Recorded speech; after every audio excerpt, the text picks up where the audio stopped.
সুপ্রিয় শিক্ষার্থীবৃন্দ, তোমাদের স্বাগতম জানিয়ে শুরু করছি এবং কৃতজ্ঞতা জ্ঞাপন করছি শিক্ষা মন্ত্রণালয়, কারিগরি শিক্ষা অধিদপ্তর, কারিগরি শিক্ষা বোর্ড,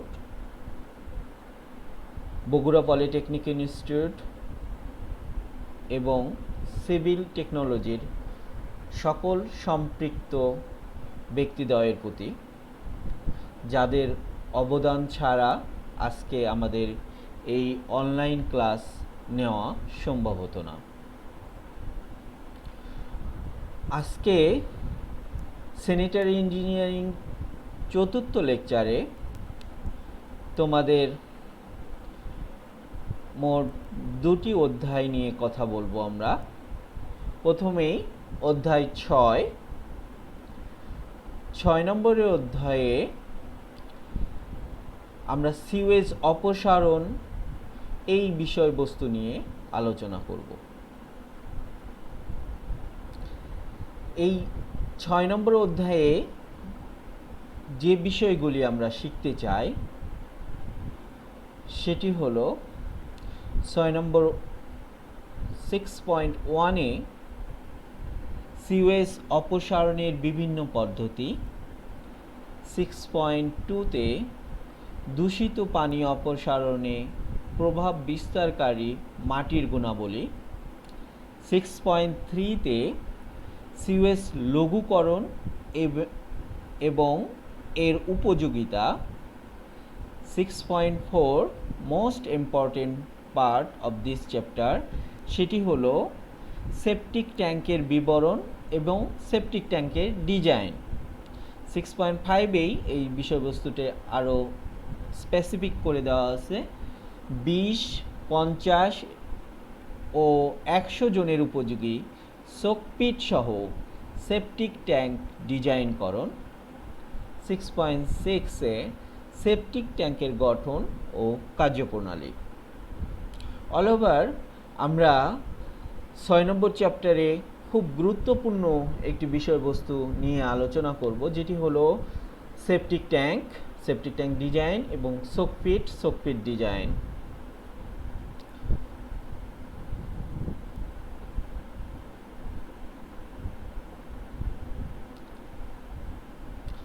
তো আমরা এই অধ্যায়ে বেশ কিছু গুরুত্বপূর্ণ সংজ্ঞা এর মধ্যে জেনে নিই। সিওয়েজ অপসারণ কি? আমাদের পরিবেশ বা আবাসস্থল পরিষ্কার পরিচ্ছন্ন রাখার তাগিদে যে সকল বর্জ্য পদার্থ উৎপন্ন হয় তা উৎপত্তি স্থল থেকে নির্দিষ্ট স্থানে বা নিরাপদ স্থানে সরিয়ে ফেলার নাম সিওয়েজ অপসারণ। আমি আবারও রিপিট করছি, আমাদের পরিবেশ বা আবাসস্থল পরিষ্কার পরিচ্ছন্ন রাখার তাগিদে যে সকল বর্জ্য পদার্থ উৎপন্ন হয় তা উৎপত্তি স্থল থেকে নির্দিষ্ট স্থানে বা নিরাপদ স্থানে সরিয়ে ফেলার নাম সিওয়েজ অপসারণ। সিওয়েজ অপসারণ পদ্ধতি।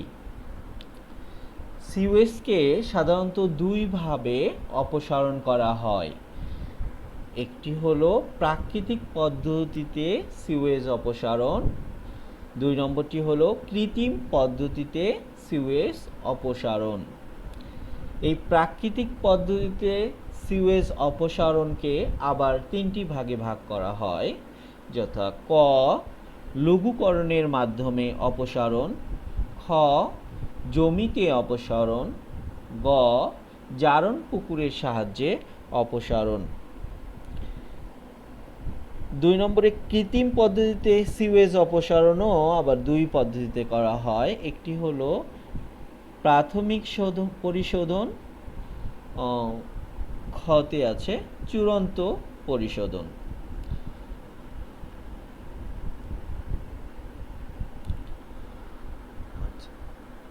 আমরা সিওয়েজ অপসারণ অলরেডি পড়েছি এবং আরও কিছু জিনিস আমরা জেনে ফেলেছি। এ পর্যায়ে সিওয়েজ রোগ। কোনো জমিতে সিওয়েজ দ্বারা অনবরত সেচ প্রয়োগ করতে থাকলে মাটির কণার শূন্যস্থান বা ফাঁকা স্থানগুলো বন্ধ হয়ে আসে, ফলে সেই স্থান দিয়ে মুক্ত বায়ু চলাচলে বাধার সৃষ্টি হয় এবং অবায়বীয় অবস্থার সৃষ্টি হয়। হাইড্রোজেন সালফাইড ও অন্যান্য গ্যাসের দুর্গন্ধ ছড়াতে থাকে।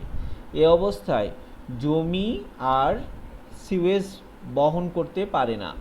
জমির এইরূপ অবস্থা হওয়াকে সিওয়েজ রোগ বলে। এতে শস্যের স্বাস্থ্যহানি ঘটে।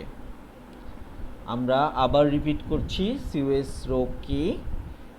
কোনো জমিতে সিওয়েজ দ্বারা অনবরত সেচ প্রয়োগ করলে বা প্রয়োগ করতে থাকলে মাটির কণার শূন্যস্থান বা ফাঁকা স্থান বন্ধ হয়ে আসে, ফলে সে স্থান দিয়ে মুক্ত বায়ু চলাচলে বাধার সৃষ্টি হয় এবং অবায়বীয় অবস্থার সৃষ্টি হয়।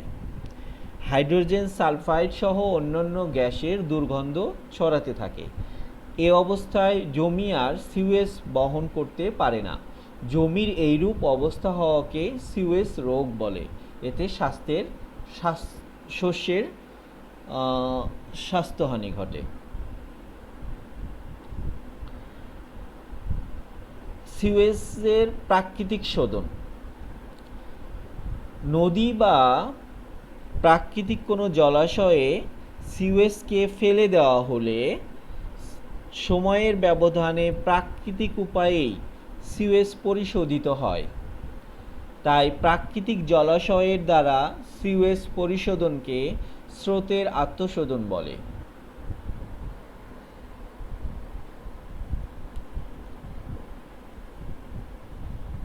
আচ্ছা, এ পর্যায়ে আমরা সোকপিটের কাজ কি সে বিষয়বস্তু নিয়ে আলোচনা করব। আসলে সেপটিক ট্যাঙ্কের যে বজ্রগুলো পরবর্তী যে চেম্বারে যায় পরিশোধন হয় সেটি হলো সোকপিট। সেপটিক ট্যাঙ্ক হইতে নির্গত তরলকে সরাসরি কোনো নালা বা প্রাকৃতিক জলাশয়ে ফেলে না দিয়ে সোকপিট বা শোষক গর্তে দিয়ে নিয়ে যাওয়া হয়। সেখানে পরিস্রবণ ক্রিয়ার এবং আংশিকভাবে বায়বীয় ক্রিয়ার এ তরলের চূড়ান্ত পরিশোধন ঘটে। এটি সোকপিটের কাজ। আমি আবারও রিপিট করছি, সেপটিক ট্যাঙ্ক হতে নির্গত তরলকে সরাসরি কোনো নালা বা প্রাকৃতিক জলাশয়ে ফেলে না দিয়ে সোকপিট বা শোষক গর্তে নিয়ে যাওয়া হয়। সেখানে পরিস্রবণ ক্রিয়ার এবং আংশিকভাবে বায়বীয় ক্রিয়ার এই তরলের চূড়ান্ত পরিশোধন ঘটে। এটি সোকপিটের কাজ। সিওয়েজ লঘুকরণ কি? নদী, খালবিল, হ্রদ, সমুদ্র এবং অন্যান্য প্রাকৃতিক জলাশয়ে নিক্ষিপ্ত করে সিওয়েজ অপসারণ করাকে সিওয়েজ লঘুকরণ বলে। আমি আবারও রিপিট করছি, নদী, খালবিল, হ্রদ, সমুদ্র বা অন্য কোনো প্রাকৃতিক জলাশয়ে নিক্ষিপ্ত করে সিওয়েজ অপসারণ করাকে সিওয়েজ লঘুকরণ বলে।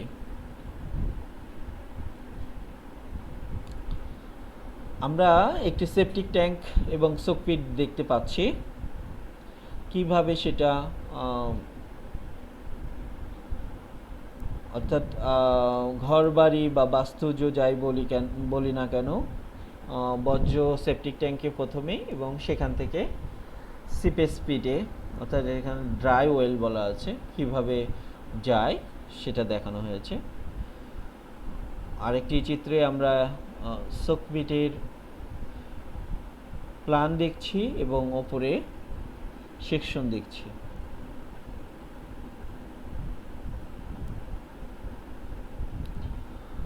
সেপটিক ট্যাঙ্কের আরেকটি চিত্র খুব পরিষ্কার করে দেওয়া আছে, ইনলেট আউটলেটের চিত্র, কিভাবে স্ক্যাম, বাফেল, ইফ্লুয়েন্ট এবং সর্বশেষে সালেজ কোন অংশটা কি কিভাবে কি সেটা বেশ পরিষ্কার এই চিত্রের মাধ্যমে। এই চিত্রে ফ্লোটাও দেখানো হয়েছে, কিভাবে ফ্লো করে, ইনলেট আউটলেট কিভাবে যায়।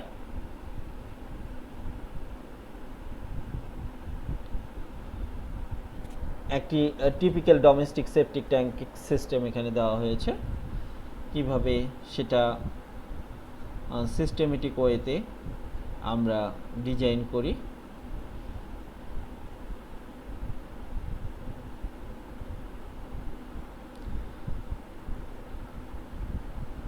এই চিত্রেও একটি সেপটিক ট্যাঙ্ক থেকে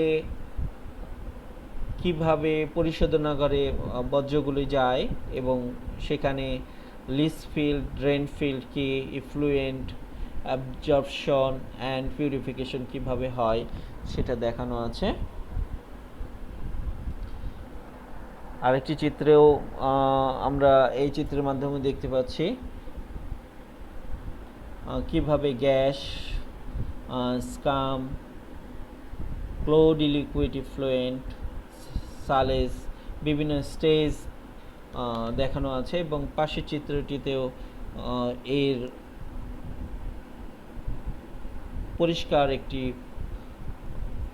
স্বচ্ছ বলবো যে অবস্থা দেখানো হয়েছে। ইনলেট আউটলেট দেখানো হয়েছে, বিভিন্ন লেয়ারগুলা সঠিক চিত্র আসলে কীরকম সেটাও দেখানো হয়েছে। এইটা সচরাচর তোমরা দেখে থাকবে, সিভিল ইঞ্জিনিয়াররা এই সেকশন এলিভেশন যেটি প্রথমে যেটি দেওয়া আছে সেটা হলো সেপটিক ট্যাঙ্কের প্ল্যান, পরবর্তীতে ওপরে সেপটিক ট্যাঙ্কের সেকশন, এইভাবে এই পাশটায় দেখানো আছে সোকপিট এবং সোকপিটের সেকশন। সাধারণত এই পদ্ধতিটাই আমাদের আসলে খুব বেশি সচরাচর ব্যবহৃত হয়। 6 তলা একটি বিল্ডিং যদি বলি যে 100 থেকে 150 জন মানুষ বসবাস করে, সেক্ষেত্রে এইরকম একটি সোকপিট আমরা সাধারণত ইউজ করে থাকি। তো আমরা কতজনের জন্য কি পরিমাপ হবে এগুলো আমরা জেনে নিব এবং ডিজাইন করাও শিখব। এখানেও দুটি পরিষ্কার পরিচ্ছন্ন চিত্র দেখানো আছে। তোমাদের সেপটিক ট্যাঙ্ক এর বিভিন্ন অংশ পরিদর্শন সহ ফিগার, এটা পরীক্ষায় একটি গুরুত্বপূর্ণ কোশ্চেন। আচ্ছা, এই পর্যায়ে আমরা ডিজাইনের যে বিষয়টি বলছিলাম, এই বিষয়টি এখানে পরিষ্কার করব আমরা। 100 জন ব্যবহারকারীর জন্য সোকপিট সহ একটি সেপটিক ট্যাঙ্ক ডিজাইন করো। প্রয়োজনীয় তথ্যাদি ডিজাইনের শর্ত অনুসারে ধরে নিতে হবে, অর্থাৎ কোনো কিছু যদি দেওয়া না থাকে সেটা স্ট্যান্ডার্ড যেটা সে অনুযায়ী সেটা ধরতে হবে। অথবা এই কোশ্চেনটা অন্যভাবেও আসতে পারে, 100 জন ব্যবহার উপযোগী একটি সেপটিক ট্যাঙ্ক ডিজাইন করো, অথবা 100 জন ব্যবহার উপযোগী সোকপিট সহ একটি সেপটিক ট্যাঙ্ক ডিজাইন করো, অথবা 100 জন ব্যবহারকারীর জন্য সোকপিট সহ একটি সেপটিক ট্যাঙ্ক ডিজাইন করো। যেভাবেই আসুক না কেন, আমরা এই প্রবলেমটা যদি সুন্দর করে বুঝিয়ে সলভ করতে পারি তাহলে আশা করি তোমাদের জন্য কোনো সমস্যা হবে না। প্রথমত আমরা এতক্ষণে বুঝে ফেলেছি আসলে সেপটিক ট্যাঙ্ক কি কয়টি অংশ থাকে। তো আসলে সেপটিক ট্যাঙ্ক আর সোকপিট আমরা দুটোই মোটামুটি বুঝে ফেলেছি। তো ফার্স্ট জানতে হবে যে এখানে তোমাদের কোশ্চেনে দেওয়া আছে 100 জন ব্যবহার করবে, এটাই হলো তোমাদের তথ্য যে 100 জন ব্যবহার করবে। তাহলে দৈনিক সর্বোচ্চ সিওএস প্রবাহ, আচ্ছা মাথা পিছু একজনের জন্য সর্বোচ্চ সিওএস যেটা প্রবাহ হয় এটা 135 লিটার, এটা স্ট্যান্ডার্ড, এটা তোমাদের জানতে হবে। তথ্যে কিন্তু এটা দেওয়া নাই, সুতরাং স্ট্যান্ডার্ড। এখানে আবার এটাও বলা আছে প্রয়োজনীয় তথ্যাদি ডিজাইনের শর্তানুসারে ধরে নিতে হবে। তো একজন ডিজাইনার এটা ডিজাইনার হিসাবে যখন সে ডিজাইন করবে সে এটা জানবে, কারণ হলো এটা স্ট্যান্ডার্ড। দৈনিক সর্বোচ্চ সিওএস প্রবাহ মাথা পিছু কত? 135 লিটার। তাহলে 100 জনের মাথা পিছু যদি 135 হয় তাহলে 100 জনের জন্য কত হবে? জাস্ট 100 দিয়ে গুণ করলে এত লিটার হবে। আচ্ছা, কত লিটার হলো? 13,500 লিটার। তাহলে 1000 লিটার সমান সমান আমরা জানি 1 ঘনমিটার। তাহলে 1000 দিয়ে ভাগ করলে এটা কত ঘনমিটার হবে? 13.5 ঘনমিটার। এটা দৈনিক। তাহলে কক্ষের পানি ধারণ ক্ষমতা হবে, আচ্ছা এই কক্ষে কয়দিন অবস্থান করবে, অর্থাৎ সেপটিক ট্যাঙ্কে যে জড়ো হবে সেটা কয়দিন অবস্থান করবে। আমরা অবরোধকাল ধরে নিলাম একদিন। একদিন যদি হয় তাহলে 1 দিয়ে গুণ, 2 দিন হলে 2 দিয়ে গুণ। তাহলে আমরা স্ট্যান্ডার্ড ধরে নিলাম সাধারণত একদিন হয়। তাহলে অবরোধকাল 1 গুণ ধরা হলে পানির ধারণ ক্ষমতা হবে কিউ সমান সমান ভিটি হয়। আচ্ছা এটা এইরকম যে ভি হলো কত, 13.5 গুণন T1 একদিন, এই জন্য কত ঘনমিটার হবে? 13.5 ঘনমিটার। এখন তরলের গভীরতা এইটা ধরে নিতে হবে সাধারণত 1.5 থেকে 1.75 মিটার। তাহলে 1.75 মিটার আমরা ধরলাম। 1.75 মিটার যদি ধরি তাহলে কক্ষের তল ক্ষেত্রফল কত হবে?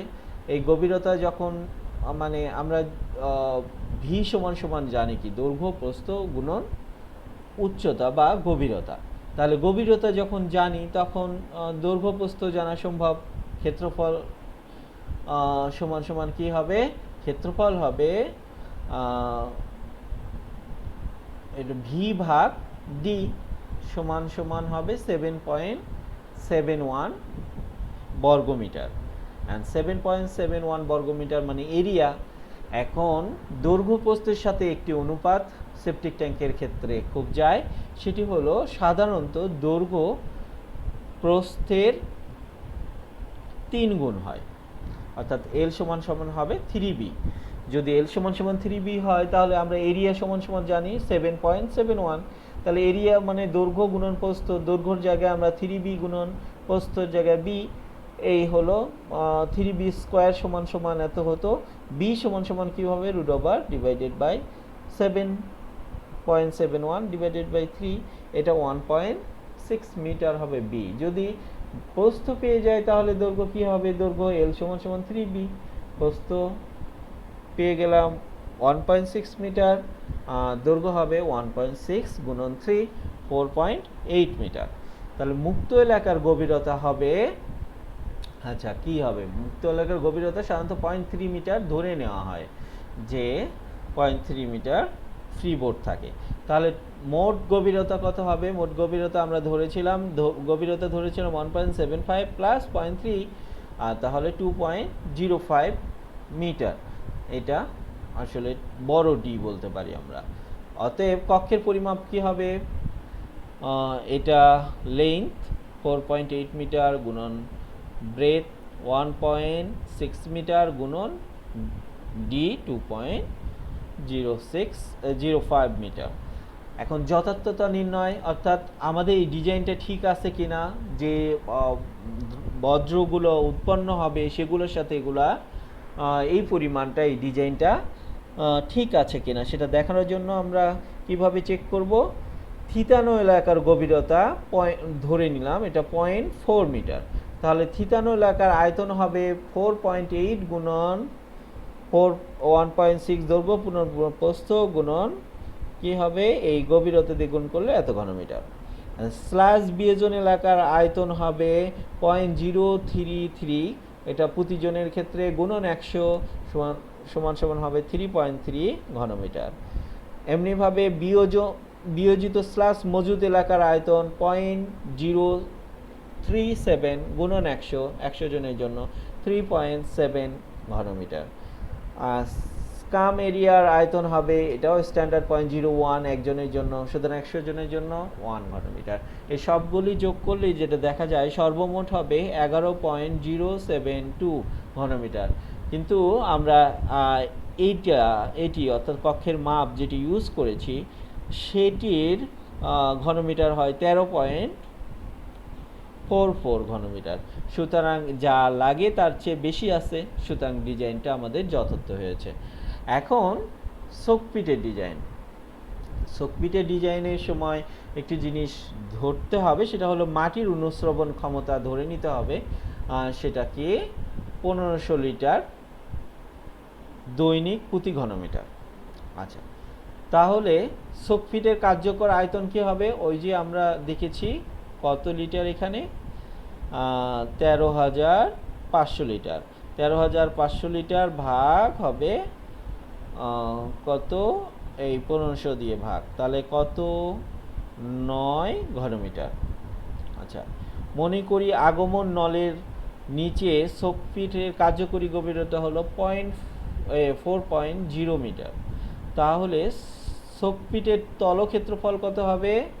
আচ্ছা, তলক্ষেত্রফল normal V divided by D divided by সমান সমান হবে 2.25 বর্গমিটার। আচ্ছা, এরিয়া সমান সমান এই সমান সমান আমরা জানি কি, পাই ডি স্কোয়ার ডিভাইডেড বাই 4। সেই সূত্র অনুযায়ী পাই ডি স্কোয়ার ডিভাইডেড বাই 4 সমান সমান 2.25 বর্গমিটার।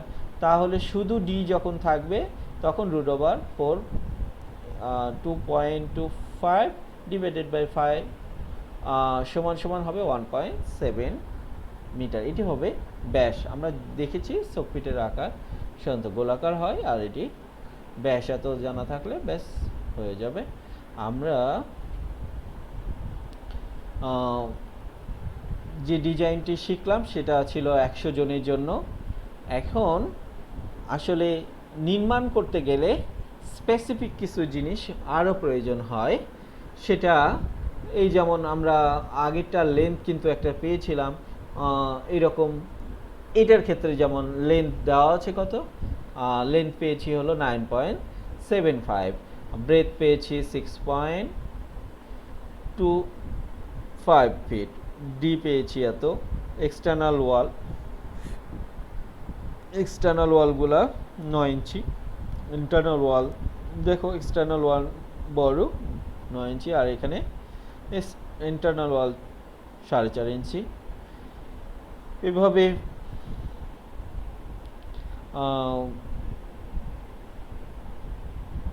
পিসিসি ওয়ার্ক দেওয়া আছে। এটা আসলে আরসিসি হবে, থিকনেস এটা 4 ইঞ্চি। আরসিসি স্ল্যাব 1 to 4 এ আমরা দেখব 5 inch. Cover size 2 inch. Hole in wall 1.5, যেটা এই hole in wall. Dia in pipe main, আচ্ছা মেইন যে ডায়ার পাইপ থাকবে সেটা থাকবে 4 ইঞ্চি। এই জিনিসগুলো আমাদের লাগে। তো এই সব মিলে শুরু থেকে শেষ পর্যন্ত তোমরা যদি লেকচারটি ফলো করে থাকো তাহলে সেপটিক ট্যাঙ্ক সোকফিট সম্বন্ধে একটা ধারণা তোমরা পেয়ে গেছো।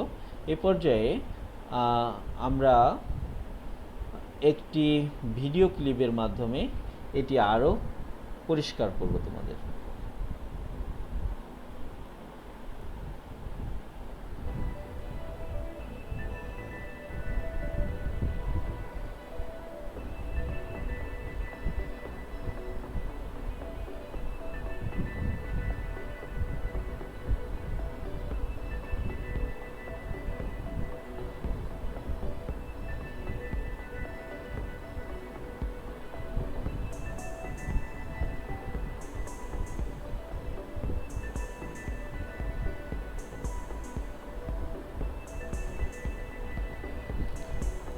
উপরের এই অংশটি আসলে শাটারিং, স্ল্যাব ঢালাইয়ের জন্য শাটারিং এই প্রক্রিয়া আমরা করে থাকি।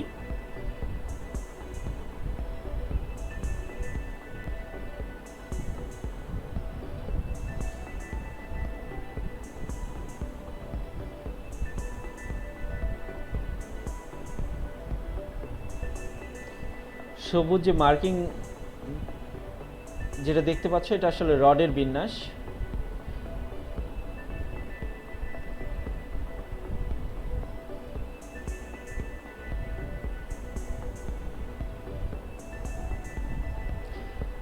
ব্যাস স্ল্যাব ঢালাই হয়ে গেল। এর ম্যানহোল কভার বলে এটাকে। এরপরে সোকপিটের অংশটুকু আমরা দেখছি। দেখো সোকপিটে কিন্তু ফাঁপা থাকে। ছিদ্র থাকে এবং কোর্স এগ্রিগেট, তো ফাইন এগ্রিগেট অনেকটা এইরকম।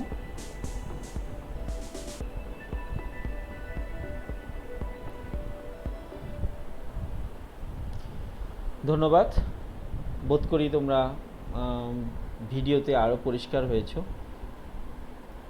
সেপটিক ট্যাঙ্ক কি এই সম্বন্ধে তোমাদের আইডিয়া আরও পরিষ্কার হয়েছে। এ পর্যায়ে আমরা অধ্যায় 7 নিয়ে কথা বলবো। অধ্যায় 7 আসলে সিওয়েজ পরিশোধন পদ্ধতি। এটি খুবই ইম্পর্টেন্ট, যে আমরা আসলে চাই সিওয়েজ কোনোভাবেই পরিবেশের ক্ষতি করবে না, পরিবেশ বান্ধব হয়ে মাটির সঙ্গে মিশে যাবে। তো 7.1 থেকে শুরু করে মোটামুটি 7.8 পর্যন্ত আমরা পড়ব। 7.1-এ যেটি আছে, নদীতে বা স্রোতের পানিতে সিওয়েজের আত্মশোধনে প্রভাব বিস্তারকারী বিষয়সমূহ। 7.2-তে সিওয়েজ শোধনের বিভিন্ন ধাপ। 3-তে সিওয়েজের প্রাথমিক শোধনের উদ্দেশ্য। 7.4-এ ডেট্রিটাস ট্যাঙ্ক এবং স্কাইমিং ট্যাঙ্কের বর্ণনা। 7.5-এ কমিউনিটরের কাজ। 7.6-এ বিভিন্ন প্রকার শোধন প্রক্রিয়ার প্রতি ক্ষেত্রে যে সমস্ত অপদ্রব্যগুলো দূরীভূত হয় সে সম্বন্ধে বর্ণনা। 7.7-এ সিওয়েজ শোধনাগারের রেখাচিত্র। 7.8-এ গ্রিজ ও তেল জাতীয় পদার্থ অপসারণে ভ্যাকুয়াম ফ্লোটেশন পদ্ধতি। এই অধ্যায়ে গুরুত্বপূর্ণ যে বিষয়বস্তুগুলো আমাদের সামনে আসবে সেগুলো এরকম। সিওয়েজের প্রাথমিক শোধন পদ্ধতি কি কি থাকে? মোটা চাকনি, চিকন বা সরু চাকনি, কাকর জাতীয় পদার্থ দূরীকরণ, তৈলাক্ত জাতীয় পদার্থ দূরীকরণ, স্কিমিং ট্যাঙ্ক, কমিউনিটর। সিওয়েজ লঘুকরণ কি? এটা নদী, খাল, বিল, হ্রদ, সমুদ্র বা অন্য কোনো প্রাকৃতিক জলাশয়ে নিক্ষিপ্ত করে সিওয়েজ অপসারণ করাকে সিওয়েজ লঘুকরণ বলে। আচ্ছা, তঞ্জনকারী পদার্থ। সিওয়েজের যে সমস্ত কণা সহজে থিতিয়ে পড়ে না তাকে কলোয়েড কণা বলে, এবং এই কলোয়েড কণাকে থিতিয়ে পড়ার জন্য সিওয়েজ যে রাসায়নিক পদার্থ মিশ্রণ করা হয় তাকে তঞ্জনকারী পদার্থ বলে। আমি আবার রিপিট করছি, তঞ্জনকারী পদার্থ কি? সিওয়েজের যে সমস্ত কণা সহজে থিতিয়ে পড়ে না তাকে কলোয়েড কণা বলে, এবং এই ক্লোয়েড কণাকে থিতিয়ে পড়ার জন্য সিওয়েজে যে রাসায়নিক পদার্থ মিশ্রণ করা হয় তাকে তঞ্জনকারী পদার্থ বলে। আচ্ছা, এরপরে ভাসমান কণা থিতিয়ে পড়ার বিষয়। ক হলো কণার আপেক্ষিক গুরুত্ব, যে বিষয়গুলো আসলে প্রভাবক হিসেবে কাজ করে। কণার আপেক্ষিক গুরুত্ব একটা ফ্যাক্টর। খ কণার আকার একটা ফ্যাক্টর, তাপমাত্রা একটি ফ্যাক্টর। তাহলে কমিউনিটরের কাজ কি যদি আসে, কমিউনিটর হলো এক ধরনের কমিউনিটর হলো এক ধরনের চৌম্বক দ্রব্য। এটি বিভিন্ন ধরনের হলেও এদের মূল কাজ একই।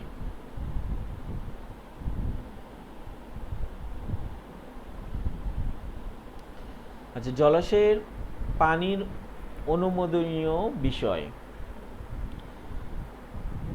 1 প্রাকৃতিক অবস্থা, 2 পানযোগ্য পানি, 3 কৃষিকাজে ব্যবহারের নিরাপত্তা, 4 শিল্পে ব্যবহার, 5 চিত্ত বিনোদনে ব্যবহার, 6 বাণিজ্যিক কাজে ব্যবহার। পার্শাল ফ্লোম কি? কাকর দূরীকরণ কক্ষের ভিতর দিয়ে অপরিবর্তনশীল বেগ বজায় রাখার জন্য ভেঞ্চুরি মিটার অনুরূপ যে কাঠামো ব্যবহার করা হয় তাকে কাকর দূরীকরণ কক্ষ বা পার্শাল ফ্লোম বলে। আমি আবারও রিপিট করছি, পার্শাল ফ্লোম কি? কাকর দূরীকরণ কক্ষের ভিতর দিয়ে অপরিবর্তনশীল বেগ বজায় রাখার জন্য ভেঞ্চুরি মিটার অনুরূপ যে কাঠামো ব্যবহার করা হয় তাকে কাকর দূরীকরণ কক্ষ বা পার্শাল ফ্লোম বলে। স্রোতের আত্মশোধন। নদী বা প্রাকৃতিক কোনো জলাশয়ে সিওয়েজকে ফেলে দেওয়া হলে সময়ের ব্যবধানে প্রাকৃতিক উপায়েই সিওয়েজ পরিশোধিত হয়, তাই প্রাকৃতিক জলাশয়ের দ্বারা সিওয়েজ পরিশোধনকে স্রোতের আত্মশোধন বলে। এ পর্যায়ে তোমরা একটি ভিডিওর মাধ্যমে এই পরিশোধন প্রক্রিয়াটি কিভাবে সম্পন্ন হয় সেটা পরিষ্কার একটি চিত্র তোমরা দেখতে পাবে।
ধন্যবাদ শিক্ষার্থী। 12টায় যে তোমাদের ক্লাস শুরু হবে তার ঠিক অ্যাটলিস্ট 15 মিনিট আগে তোমাদের সব প্রিপারেশন থাকতে হবে, খাতা কলম পেন্সিল, ইঞ্জিনিয়ারদের জন্য যে অত্যাবশ্যকীয় উপাদান তোমাদের ক্যালকুলেটর, এটা রাখতে হবে কাছে সব সময়। সেই সঙ্গে প্রয়োজনীয় জিনিসগুলো নোট করে নিতে হবে এবং পাঠ্য বইয়ের সাহায্য নিয়ে তোমাদের ভিডিও লেকচার মিলায়ে যে যে জায়গাগুলো প্রশ্নর সম্মুখীন হবে, যদি নিজেরা ডিসকাস করে সলিউশন করতে না পারো অবশ্যই আমাকে ইনবক্সে অথবা মেসেঞ্জারে বা ইমেইলে আমার সঙ্গে কন্ট্যাক্ট করে সেটার সলিউশন করে নেবে। ইভেন প্রত্যেকটা দিন যেমন বলেছি যে ক্লাস থাকবে তোমাদের 12টায়, আর এই সম্বন্ধীয় যে কোনো তোমরা আগেও যেমনটি দেখেছো, আমি পূর্বেই তোমাদের নোটিশগুলো দিয়ে দিই, এই ক্লাস লেকচার আপলোডগুলো সম্বন্ধ পূর্বেই দিয়ে দিই, এবং তোমাদের একটা অ্যানাউন্সমেন্ট থাকে। অ্যানাউন্সমেন্টেই তোমরা জানতে পারবে, অ্যাটলিস্ট কিছু না হলেও সেই দিন সকাল 7টায় তোমরা ফলো আপ করবে, দেখতে পারবে হয় তোমাদের কোনো প্র্যাকটিক্যাল জব অ্যাসাইনমেন্ট হিসেবে আছে, নতুবা তোমাদের ক্লাস টেস্ট কুইজ টেস্ট কিছু না কিছু রয়ে গেছে, যেটি তোমরা প্রিপারেশন নেবে, এবং ক্লাসের পরবর্তীতে যতটুকু সময় থাকবে ওই সময়ের মধ্যেই তোমাদের এটা কভার করতে হবে। তো ধন্যবাদ জানিয়ে শেষ করছি। আগামী ক্লাসে আবার ফুল প্রিপারেশন নিয়ে থাকবে এই আশা ব্যক্ত করে সে নাগাদ সবাই সুস্থ থাকো, সুন্দর থাকো, স্বাস্থ্যবিধি মেনে চলো, সবাই সবার জন্য